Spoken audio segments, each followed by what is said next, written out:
কেনার পরে আর ঘুরতে যাই নাই, তাই আজকে ঠিক করলাম যে ঘুরতে যাবো, তাই রেডি হয়ে চলে আসলাম। আর আমি একা যাচ্ছি না, এই যে দিদি যাচ্ছে, আর দাও আমাকে ছাড়তে কত লোক আইছে। আর গাড়ির মধ্যে কিন্তু পিসি আগেতে উঠে বসে পড়িছে। আর এই দাও আমাকে এইদিকে মাঠগুলো দেখছো তো, খালি হলুদ ফুলি ভরে গেছে। আর এইদিকে বান্ধবীরও এনতে উঠে নিলাম, তারপরে চলে আসলাম সেই ভাইরাল তালতলায়। হয় আজকে চলে আসছি ভাইরাল তালতলায় ঘোরার জন্য।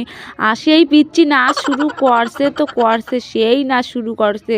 নাচতে নাচতে কষ্ট হয়ে গেছে, এবার আইসক্রিম খাবে, কিন্তু কোনটাতে খাবে সেইটাই খুঁজে দিক পাচ্ছে না। তারপর একটা নিল, তারপর বাড়ি আসার পথে এগে নাচ দাও কি নাচ শুরু করছে গাড়ির মধ্যে। তালতলায় যেহেতু নাচতে পারে না লজ্জার তলায়, তাই গাড়ির মধ্যে নাচ শুরু করে দিচ্ছে। আসার পরে পাই গেছে খিদে, তাই আমরা চলে আসলাম চড়ুইবাতিতে খাওয়ার জন্য। দাও আমরা এখন ঢুকে পড়বো। দাও বিরিয়ানি খাচ্ছে কিরকম কি যে মনে ভাবে টেনশন করে কিডা জানে। দাও খাতি তো বসে পড়েছে, আমাকে দেয় নাই। এইদিকে দাও কি করছে না খাতি পাইয়ে প্যাকেটের মধ্যে নিয়ে যাচ্ছে বাড়ি, যে আবার খাবে বলে তার জন্য। এদিকে আমার বান্ধবী একা বাড়ি নিয়ে যাচ্ছে না, সাথে আমার দিদিও বাড়ি নিয়ে আসতেছে টুপলা বান্ধে করে নিয়ে যাচ্ছে বাড়ি।